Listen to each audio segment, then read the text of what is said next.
ដឹងថាខ្ញុំមិនល្អតែមិនយកអ្នកណាចង់ឲ្យគេជាផ្សារដោយសាររូបខ្ញុំទេ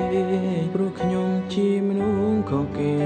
គ្មានពេលទំនេរជួបមនុស្សដែលខ្លួនស្រឡាញ់ខ្ញុំដឹងថាខ្ញុំមិនការត្រូវការអ្នកមើលថែតែមនុស្សដែលខ្ញុំលួចស្នេហ៍មិនមែនរូបនាងទេព្រោះនាងជាមនុស្សខុសគេមិនចេញអីទេ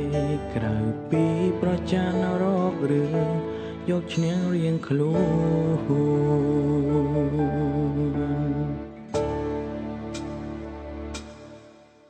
ព្រោះតែខ្ញុំនេះមិនល្អទើបមិនស្នេហ៍អ្នកណាមិនចង់ឲ្យគេនោះជាផ្សារដោយសារតែរូបខ្ញុំទេយើងជាមនុស្សស្រីខុសគេនោះល្អតែមិនចេះអីទេ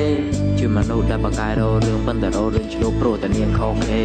ហើយមនុស្សដែលខ្ញុំប្រាថ្នាជាមនុស្សស្រីដែលបកកាយសង្សារជាមនុស្សស្រីមិនចេះឆ្មាស់ឆ្មៃតែនាងសុភាពរៀបសារ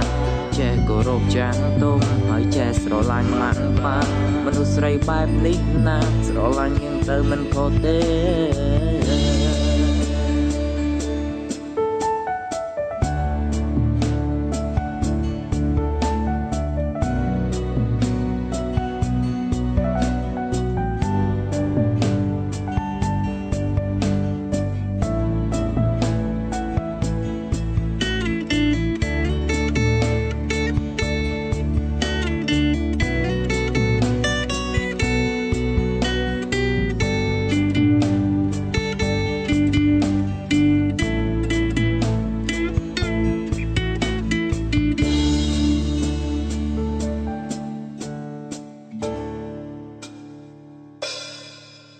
ដឹងថា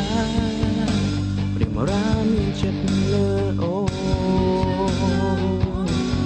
ព្រោះរូបអូនជាស្នេហ៍ដំបូងតែម្នាក់ទេ